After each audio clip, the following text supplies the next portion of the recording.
We'll just move on to Yogesh. Yogesh, you want to say something on the economic survey report which just came out? Till we have him and other experts on economic survey, I would just like to add yesterday evening, top management, key management personnel were interacting with us on banking and also real life issues on ILFS and DHFL were mentioned.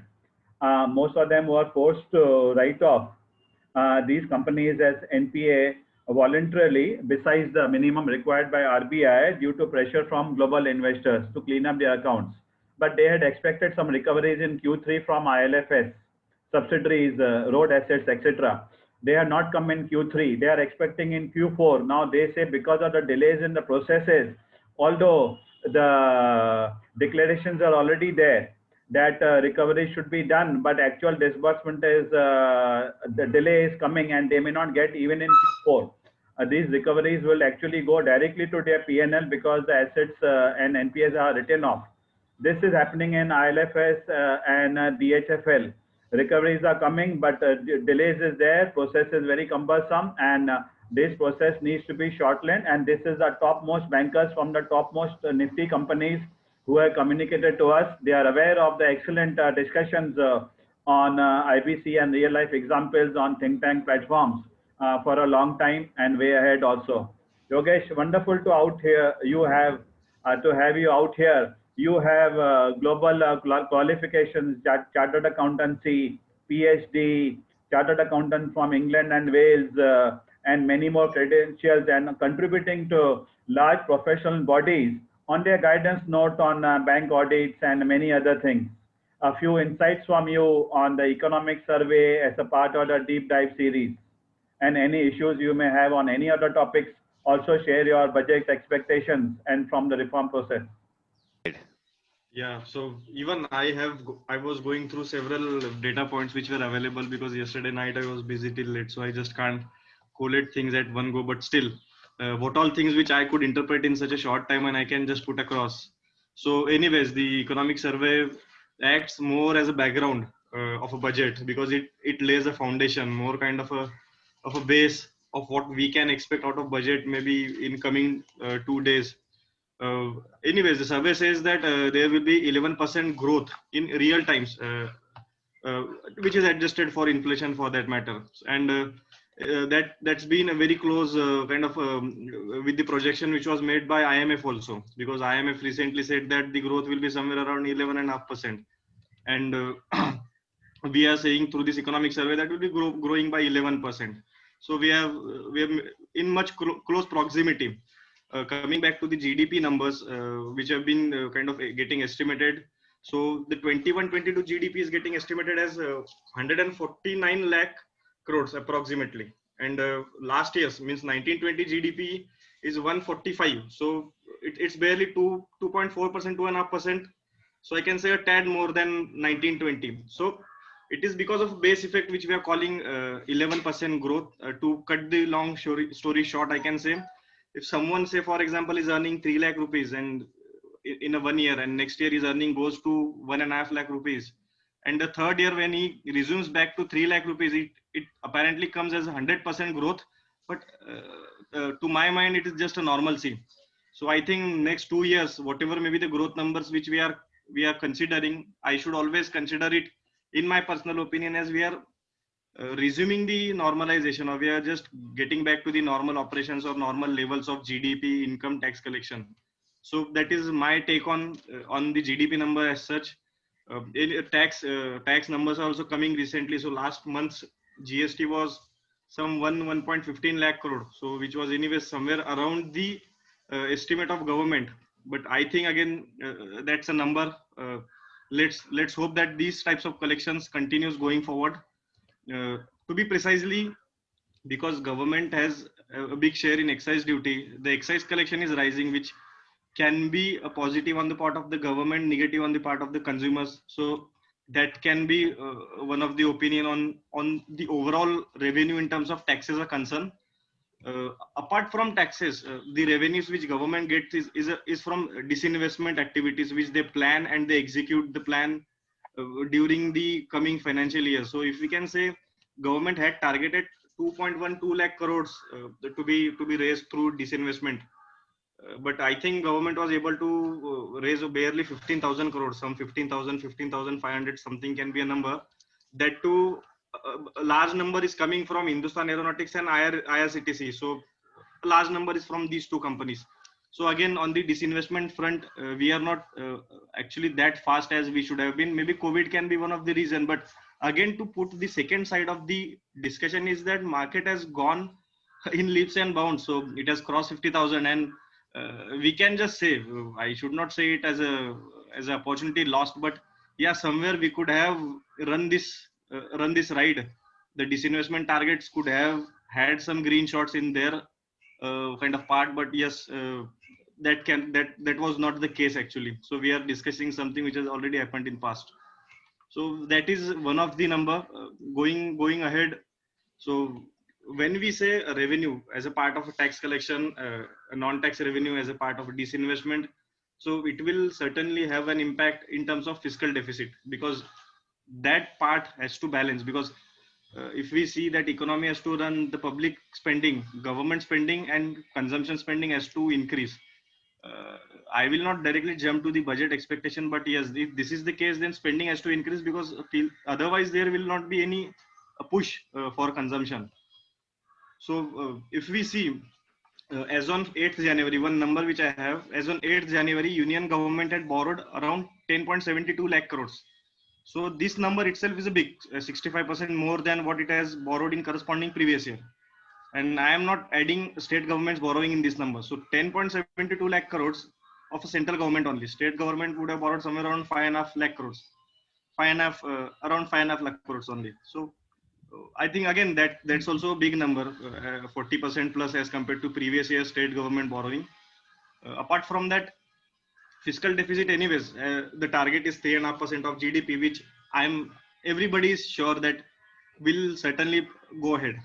So because I don't find any case the fiscal deficit will remain in range. Rather, I should say it will go somewhere around 6% or even 7% for that matter. It will get doubled.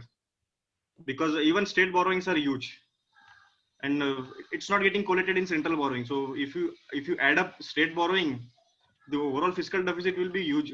It will go certainly beyond 7% of GDP.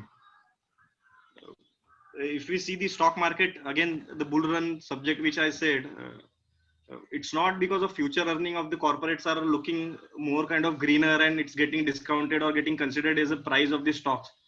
Rather, I'll come directly to a number that a massive $30 billion buying in Indian stocks has happened in last few months. I should say from April to December 20, which is 5 times of the corresponding period. So if the foreign funds are coming, that is the only reason stocks are rising. I don't see that this is the present value of future earning of corporates which are getting reflected in terms of stock prices. If I had to precisely say this. So these are the things which I just try to sum up. Apart from that, green shots are coming from agricultural sector, because that is the only sector everyone is expecting to grow. Rest everything has to, as actually no apparent signals as such. Whatever growth we are discussing right now, it is more of a resumption or getting back to pre-COVID levels. As I said, a base effect is coming. That's why it looks as a growth. But yes, again, we are not criticizing, but that has to overcome. So even considering that growth based on base effect number, we have to again achieve new heights after maybe 2 or 2.5 years, 3 years, whatever. So that was my way to look at it. If something has to add, Manoj sir. Very good insights, Yogesh. Thanks. I would share a few thoughts. Then I would like Mr. Narendra and other experts to please add on. Now, economic survey. First thing it has talked about, it's a V-shaped recovery.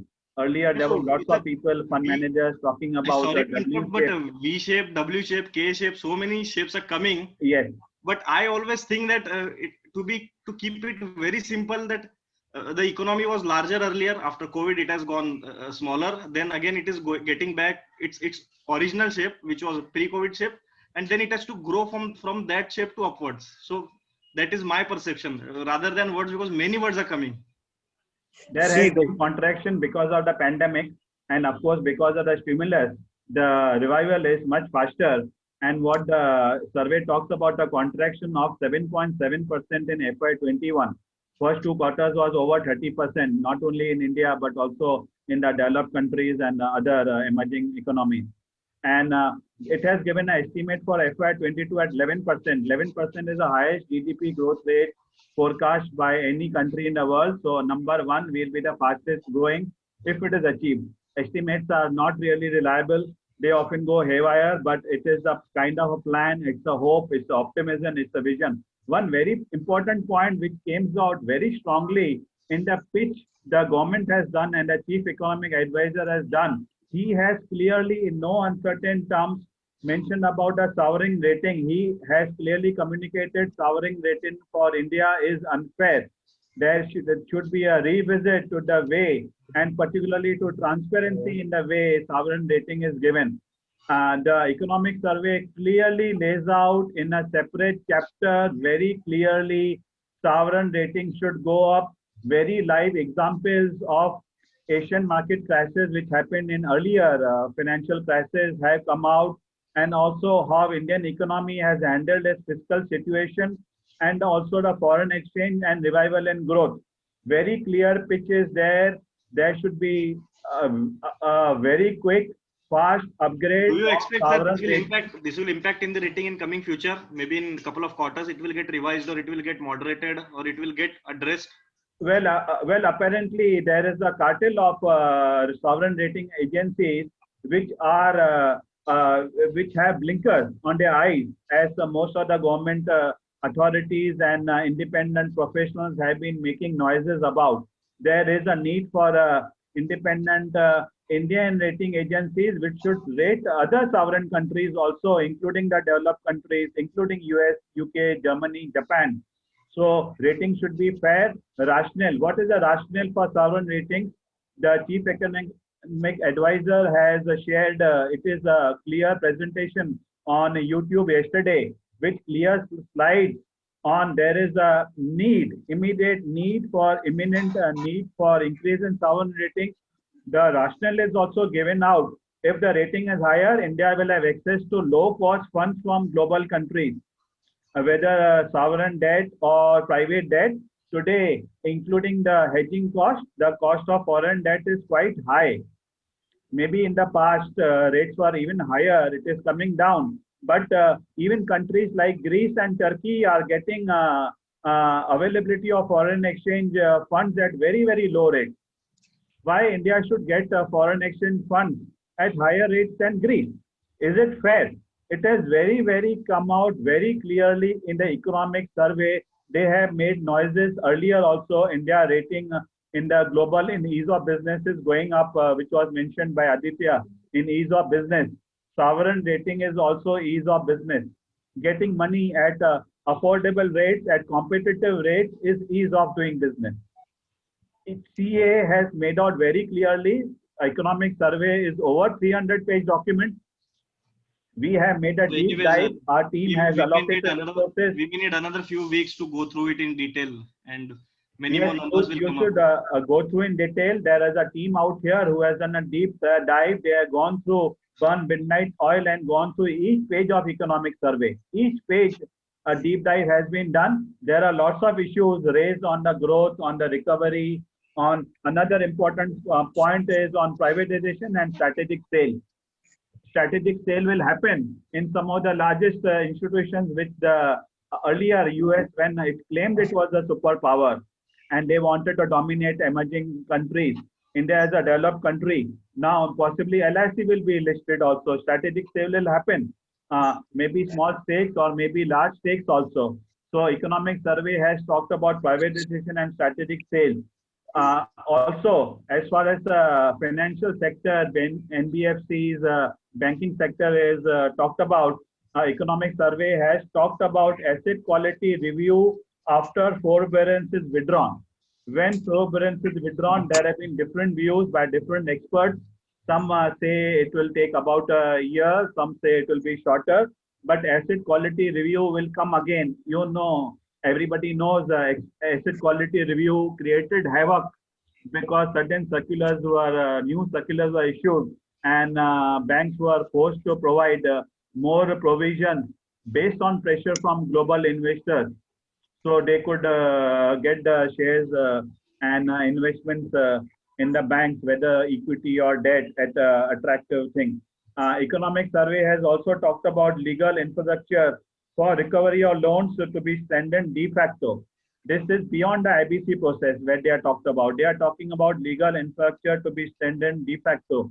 This means all legal infrastructure for the recovery or loans, the Negotiable Instrument Act, DRT, tribunals, high court cases, high courts, other courts. This to talk about, it's a wish list.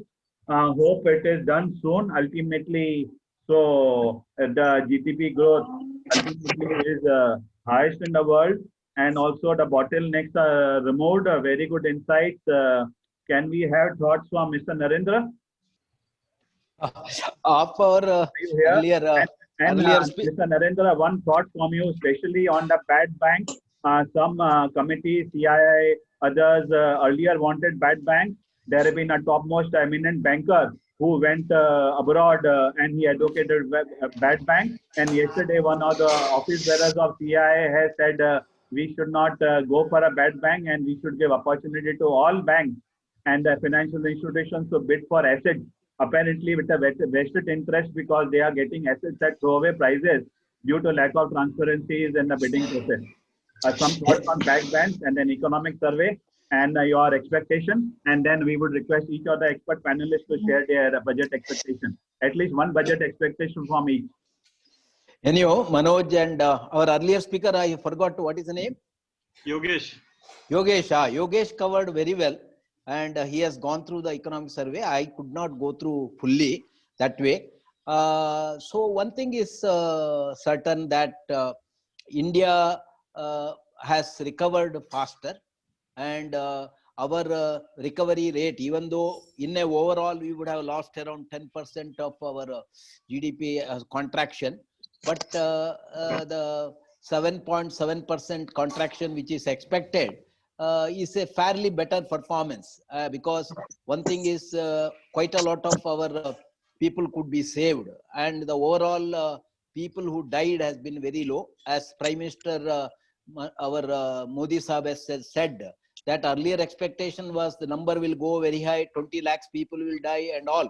But thanks to the resilience of our people, as well as the following the SOP norms and the infrastructure built, health facilities and health warriors, that the number is hardly 1.5 lakhs, and overall maybe a 1 crore case, and now recovery rate has been very good. So in that way, overall situation of India for the future growth, as rightly mentioned, that the IMF has expected that next year our GDP growth may be 11.5%, which is much higher than all other countries. This year only China will have the positive growth, maybe around 2 to 3%, and next year they may have a 5 to 6% growth, whereas from a lower base of GDP we are going for such a high growth, and next year that our growth expected may be 6.8. And the economic survey also talks that it will take at least 2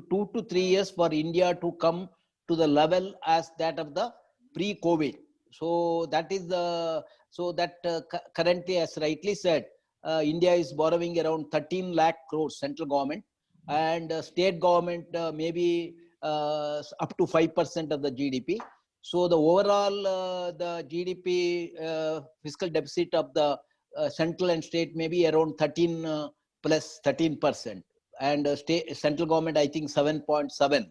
That is the fiscal deficit, and the next year may be expected I think 5.5, and next year also the central government has to borrow at least 10 lakh crores of borrowing, because that is of course that on a I think nominal GDP growth of some 16-17%, there will be a lot of increase in the tax revenue, and the tax to GDP ratio of India, which is hardly 9%, will have to go up. So the people should have more and more disclosure, and they should pay higher taxes, and the government will use all its machinery that the taxes are collected efficiently. And as he rightly mentioned, the GST collection which has gone for 1.15 lakh crore. Now, this figure is likely to stabilize, and that it may be higher again. So I think from the other parameters just interrupting you, sir. Yeah. One more thing which is worth noticeable, which is happening since last quarter or last 3-4 months, is that a lot of GST fake invoice rackets, fake invoice raids are being happening. So I think this is more of a green shot in the implementation of GST, that the data is speaking with government, and government is able to act based on data. Maybe some cartels are operating in terms of input credits or in terms of fake invoicing, whatever.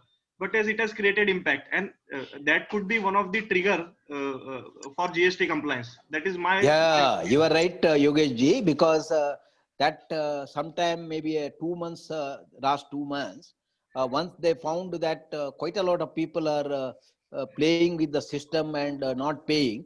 This High courts have stopped giving bails on these cases. That was also a trend I'm observing, because many of the people who are approaching High Court, they are denying a bail. Yes, it has to be. See, in a way, one thing is creating inflated inter-transfer of sales and other things, and taking the what you call input credit or whatever your benefits. That all now will slowly vanish, and government one side they will be transparent, but at the same time they will be stricter in implementation, and all the data is totally with the government now. So government can utilize different data, and through the artificial intelligence and so many other measures. Not only in this, even in direct taxes, they are taking the entire last 5 years data and all. There are quite a lot of some good IT companies have been given the job, both internally as well as externally by the income tax department. So whoever is not having proper disclosure or not paying the what actually they are due, they will recover. At the same time, government is very active in faceless tax assessment, and they are also paying the refund very promptly. Now, quite a lot of refunds are also being paid. So that taxation system will have already undergone quite a lot of transparency, and that is our Prime Minister always meant that we have to be transparent. At the same time, we have to be stricter. So now that, as you rightly said, that the next year, this through compliance, as well as the government will go very extensively on the what you call monetization of excess land assets or non-core assets to the PSU. And at the same time, they will ask the PSU to have larger capital expenditure and larger capacity creation. And similarly, as strategic Manoj has said, only 4 units in each of the strategic PSU will be left kept. All others will be identified. And I think 2 days back, Cabinet Committee has already approved that. So with that, others will be offered for what you call private sector, or maybe on a what you call strategic sale. And that holds good even for banks. I think one is that IDBI Bank will have a total privatization. Then there will be other 1 or 2 banks they have selected, which they will also allow them to have a total privatization. And other, there may be that, some more merger also may take place, merger and amalgamation with the banks, so that the number per se will not be more, according to them, maybe in over a period of time, not more than 4 large leading public sector banks, and they will be also given more autonomy and more governance reforms. And there is one fact that there may be establishment of holding company, which was PJ Naik committee recommendation, where the shares of these banks will be held by that holding company model, and the holding company will monitor their performance very closely before giving further capital. And the holding company also will raise domestically and global capital against their dividend and other source of income. So that shares itself will have a market capitalization, and that model they suggest even for other PSUs, because what they feel that the through the individual ministry, even though there is a stricter evaluation and all, they may be better played through this holding company model as that of the international. I think Singapore has a model and which can do quite a lot of strategic role. That is the one thing. I Then think as performance assessment will be one of the criteria, because ministry is finding it difficult to assess their performance, and every time a question yes, bank is on the verge of a collapse, and then you need to push some 10-20,000 crore rupees on very urgent basis as a capital. So and that's yeah, Yogesh ji, better position to assess the performance. Yes, Yogesh ji, even though public sector banks per se are not coming under CAG audit, the CAG which audits the government fund, sovereign fund, so they have asked that all of you have given capital. What did you monitor the performance? So they have called for some information. Propriety is not getting addressed in that sense. So they are quite serious in having the clear-cut performance evaluation. It is there actually. Ministry has devised quite a lot of, and they have taken external agency also, means like consultant, McKinsey or whoever maybe, and they have, or BCG, and they have brought quite a lot of annual appraisal of the bank, the MD, as well as the EDs, and they monitor at the board level and the ministry level. Now for capital per se, there will be further evaluation, and it is expected that earlier government in the interim budget has given 20,000 crores, and whether they will have a further another 50,000 crores earmarked for this, either through the direct earmarking or through that holding company, that has to be seen. Now, one more important that which will be coming will be the budget. I am not talking from the economic survey. That establishment of developmental financial institution. You are all aware that the development financial institution were there in the past, and they had the SLR benefit. So they could raise 15 years, 30 years bonds from the market, and quite a lot of people know that time through the SLR route that had a good return. And in fact, once I think IDBI Bank, they later gave option of prepayment of that bond, even though it was because the cost was very high, that coupon was high. But later that SLR, what you call dispensation was withdrawn, and all of them converted into universal bank. But if you ask me, in the initial project finance as well as in the area of longer term finance, these DFI or they have played very good role. Now, if India has to have 111 lakh crores of infrastructure, what you call line, what you call pipeline, and in every year maybe 20 lakhs crore of additional finance needed, even though that is through the government, and the government around 40%, around 25% by the private sector participation, and from the balance maybe in the foreign investment. That is what the government is having planned.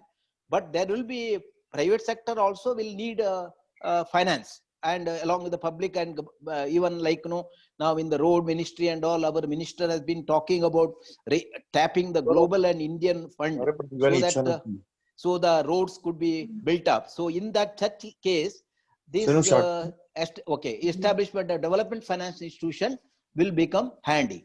Now the last one is because Manoj just said that bad bank also may be in the pipeline, because the bad bank, why now? Because almost all banks have provided 100% to these legacy accounts, and there is the overall provision coverage is 72%. Now, but sir, one question comes to my mind is that asset reconstruction companies are always there, around 25, 29 companies are there, and many of them are having MNC funds with them.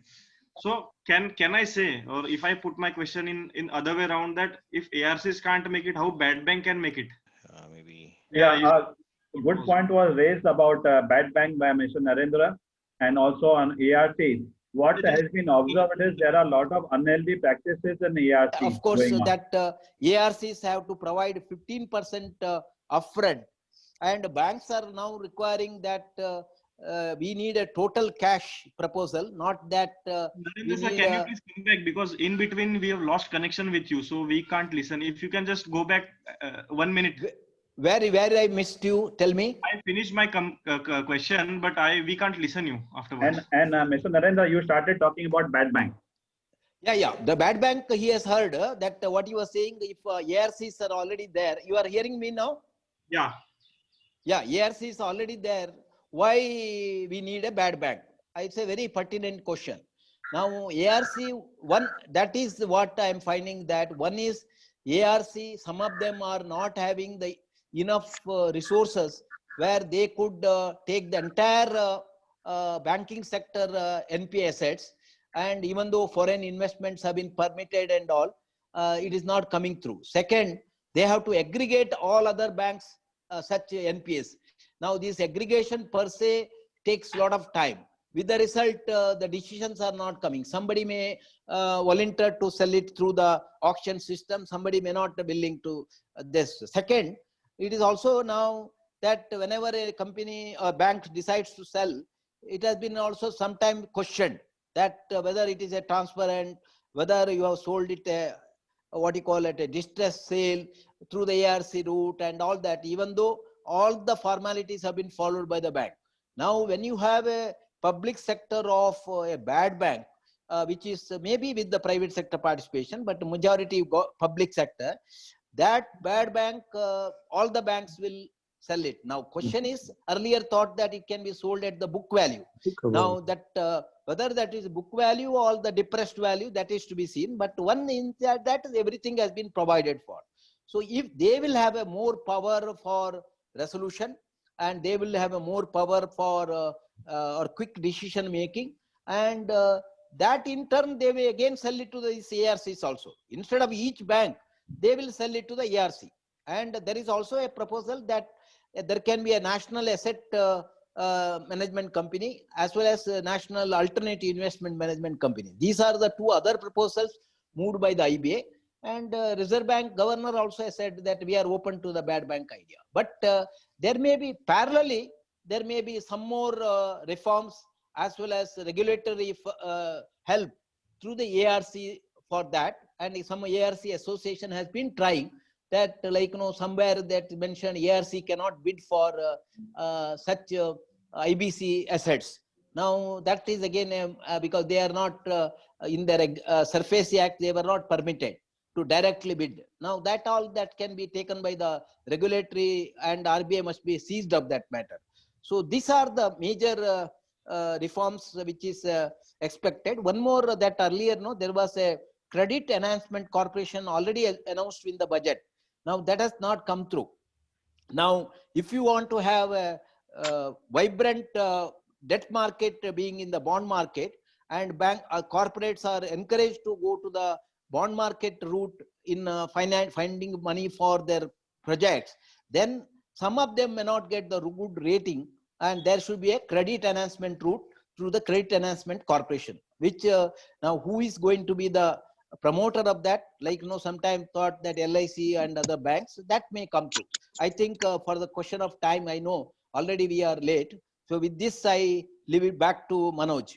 Mr. Narendra, one budget expectations from you very clearly in very explicit terms. What do you want from the finance minister? Or if you are writing the budget, which is the first foremost provision you would be doing as a banker? No, Abhi, whatever I mentioned, that capital support, holding company, then that bad bank, all these are the expectation of the banking sector, as well as more autonomy to the board of the public sector bank, and also the human resources or the related other reforms which are already there. And overall, they should be looked at as that of the private sector bank. Private sector bank has got a lot of flexibility, and their remuneration, pay structure, all at the top level is much, much larger, whereas the public sector banks are looked at a different angle. So once you privatize a few banks, then there should be uniformity in terms of these rules, as well as, of course, that the overall that follow-up of strategies and other things should be more pronounced, so that the public sector bank can also come back and their market valuation will go up and they will get the intrinsic value, and in terms of they can take market related capital. This is the one thing. Then as far as the overall economy, that is there will be a heavy push to the infrastructure. There will be a lot of spending, maybe 2 to 3%. That is what talked about economic survey on health facilities. Then there will be a already national education policy is there. So the education sector will get more boost, and overall employment opportunities through the PLI scheme, as well as Atmanirbhar, opening up the various sectors to the private sector, and promoting private sector investment, which is currently is very low. And other side, in order to encourage more savings and more investment, we are also expecting that there should be a COVID-19 related tax-free bond, so that all of us can invest and get a better return rather than burning our hands in the equity market, so that you will have a assured return. And particularly for senior citizens, now the deposit rates are being low. So what are the alternatives of investment? And also the fact that the government should mop up as much saving from the domestically, so that rather than borrowing from the international market. These are my other expectations. Wonderful, Mr. Narendra. You have a long list of expectations from the finance minister. I am glad you talked about equity markets also, and you talked about tax reforms also. We have received a huge number of representation and requests from budget from lot of stakeholders and experts. One major thing which everybody is asking, because union budget is one is that part which looks at all the programs which are announced mainly from political angle. Second thing is the amendment in the Finance Act. The one major amendment everybody is looking forward in the Finance Act is total withdrawal of long-term capital gains, because LTGC computations are nothing but a harassment for all millions of investors and crores of investors. They don't have data to compute the long-term capital gains. It is used as a means of harassment. So, and the amount of money collected through LTGC is very, very minuscule compared to the global market cap and the potential of the market cap for India's potential. So if this is withdrawn, capital market will give a thumbs up and a clap on that day. Otherwise, capital market may continue going up only on liquidity basis. Rise of market is on liquidity and expectations.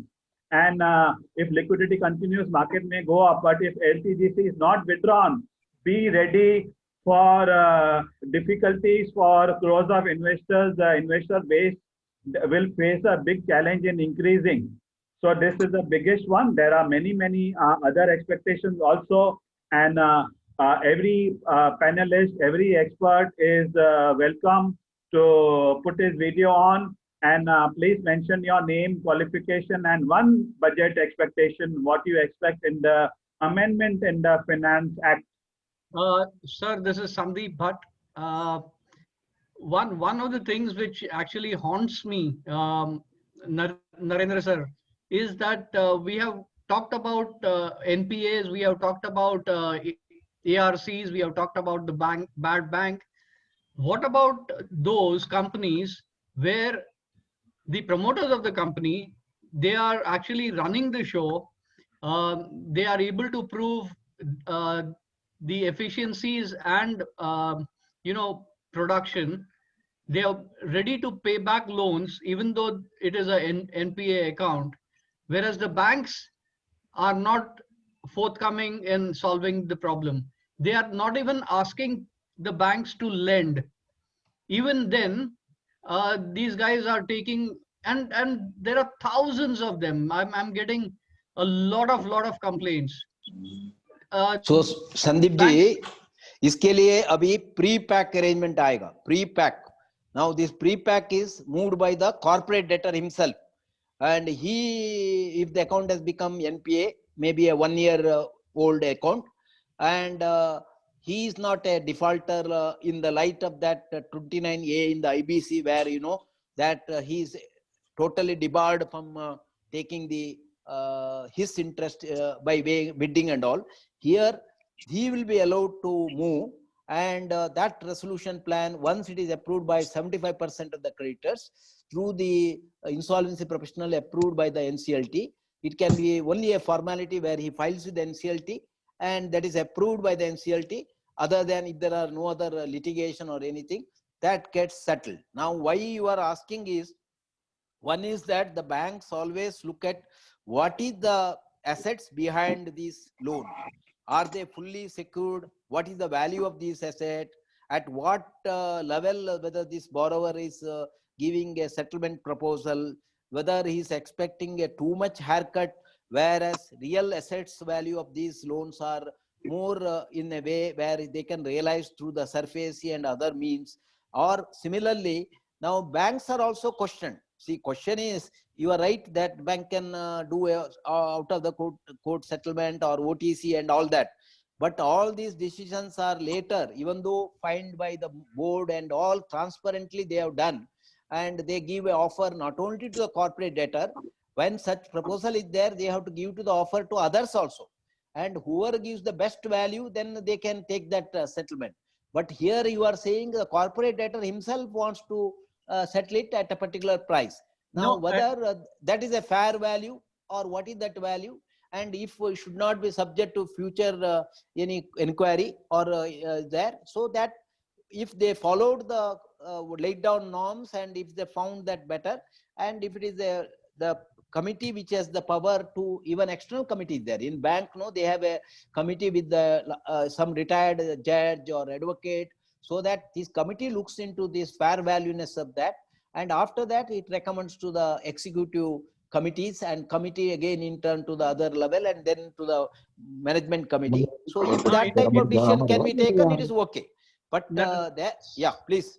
Sir, this corporate, in fact, is not even asking for a haircut, you know, and is ready to pay the loan. He's only asking for handholding, saying that I can't repay you a particular amount at this particular point of time. I'll give it to you in installments. And the banks are not ready to do it. And they say, okay, I want to recover your assets. What can I say about these type of banks? नहीं, संदीप जी, ऐसा कभी कभी वो भी होता है scene, OTC और आपने व्हाटएवर प्राइस में एग्री हो गया, ये बोरोवर ना एक दो इंस्टॉलमेंट भरेंगे, उसके बाद वो फर्दर इंस्टॉलमेंट भरेगा नहीं, and the whole whatever settlement taken place, that being a failure. So what is the capability of that man? So ideally, if it is settled at then and there and 100% settlement, बाद में आगे recovery देखने का नहीं, आगे का बात कौन देखा है? So unless that capability and the future figures of that is reasonable and he has the capacity, banks want to go for one time full settlement. आज का दिन में same thing happening with the ARC. That no AR उधर हमने security receipt लेके उसका every quarter valuation करके बाद में it has seen that valuations are dipping and we have to make provisioning. Absolutely. And the ARC has never recovered. ARC is only debiting their management charges. Correct. Such इस case से क्या मतलब है? So ये particular case के बारे में मेरे लिए जानकार नहीं है, आपने क्या है? But that bank is not convinced. So if you are still, what is the, suppose 50% पहले भरेंगे, then 50% I will take some 4 quarter, 5 quarter, whatever, no? Then they may agree. So that has to be looked into case wise. Okay. Yeah. Sandeep, one expectation from a finance bill tax amendment point of view. Just one expectation on tax.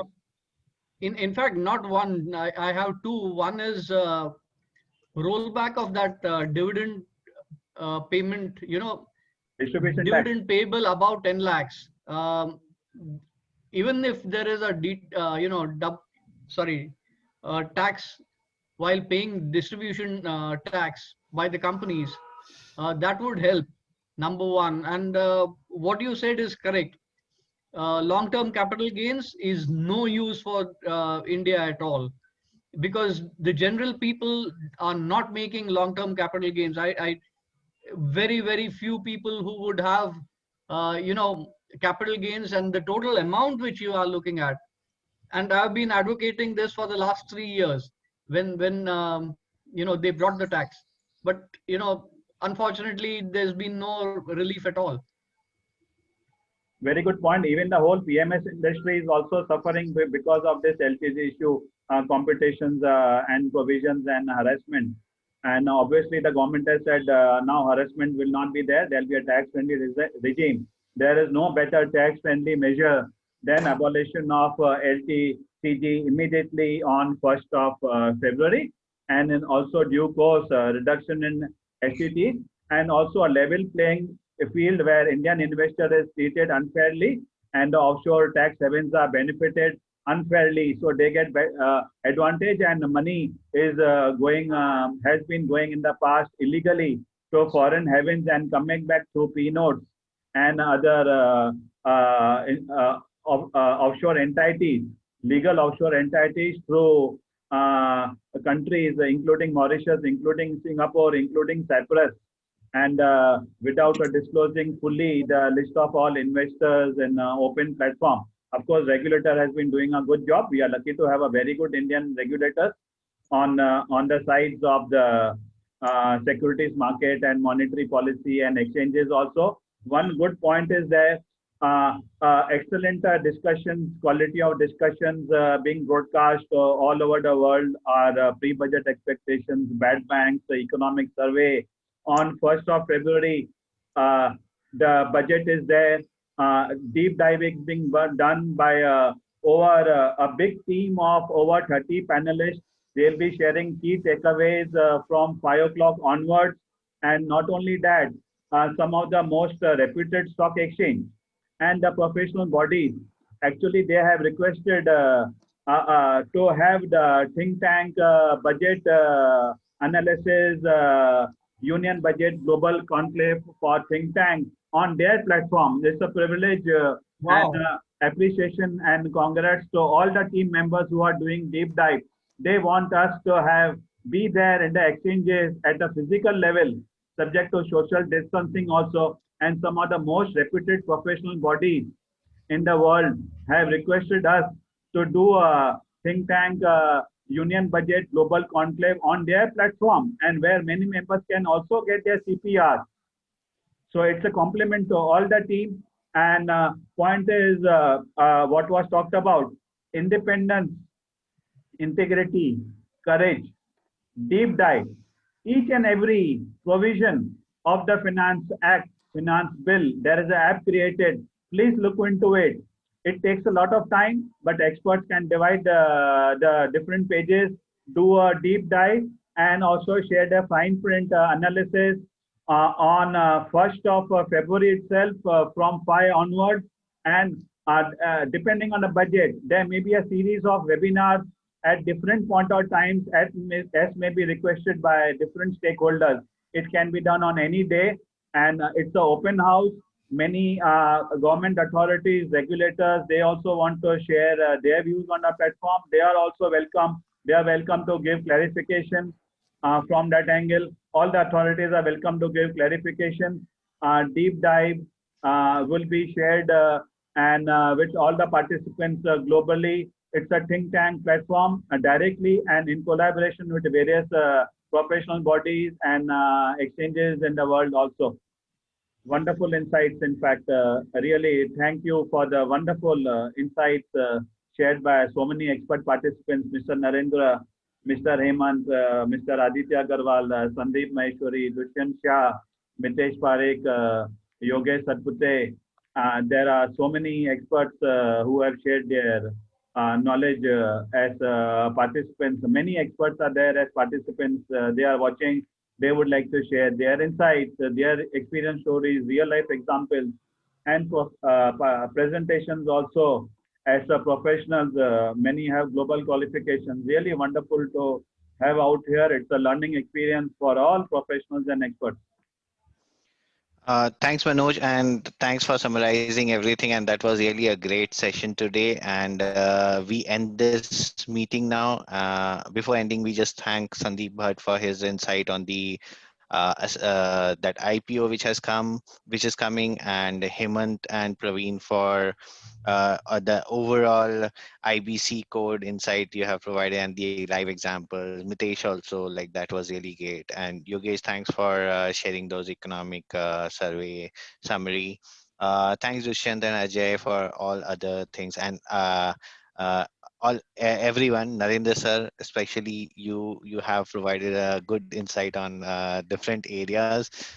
Thanks Manoj, this is really great. So we end this meeting today, and we look forward for meeting on Monday on 1st February on the budget session at 5 p.m. Thanks so much for So attending. Aditya and Manoj, if you are doing a future physical program, खाना भी देना पड़ेगा. हाँ sir, खाना तो पहला होना चाहिए because lunch time पार हो गया. Mr. Narendra, I hope देखो there are the sponsors and well-wishers actually are interest coming is so no to अभी भी provide. लोग people are having interest, so in a way that without a time limit you are all discussing. Great. So, sir, the food is important thing because we always, the first priority is food. So definitely when we look, and in fact, we look forward to have an in-person meeting and wish that what you said comes true very fast. Yes, all of us together we can Mr. do that. Narendra, Yeah. food for thought is guaranteed. This was a food for brain. Right, Yeah, that is food for guaranteed. brain. Correct. Okay, thank you. We end this Thank meeting Narendra then. sir, Narendra sir, food from my side. Oh, really? Food from my side. Wonderful, I will be the Very wonderful. host. good. Thank you very Very much. good. Very The good. host of Dinesh food. Kotecha ji, Ultimate very nice. stakeholder provides the food, not only Yes. for the thought, for the stomach also. Thank you, Dinesh. Very good. Excellent. Thank Thanks you. a Thank lot. you. Thanks to No, everyone. no. What is that? Thank you, No, Arvind. we are shortly getting opportunity to meet physically. अभी ज़्यादा दिन नहीं है. Yeah, sure. So you have an invitation from 3 o'clock onwards at the largest hall of one of the most reputed exchanges. Provided we have to pay for it, and partly they may contribute. So well-wishers are welcome. So we can meet physically and get to know each other. Since lockdown started, we are all on digital platform, and India is contributing in a very, very big way to the India growth story. Digital, India will be #1 in digital. Take it from me, it's guaranteed. India will be #1 in digital. Simple. And as far as agri is concerned, also India will be the food granary of the world. Simple. We'll supply the food, organic food also, healthy food also, food for the brain also, to the whole world and the whole global population, and also in the other planets ahead whenever there is life and they require food. Thank you so much. And we donate the vaccine also. Wonderful. Superb. Superb. Health and wealth, both. Okay, thank you everyone. Sandeep, I request you to Thanks, end the thanks meeting. everyone. Thanks to everyone.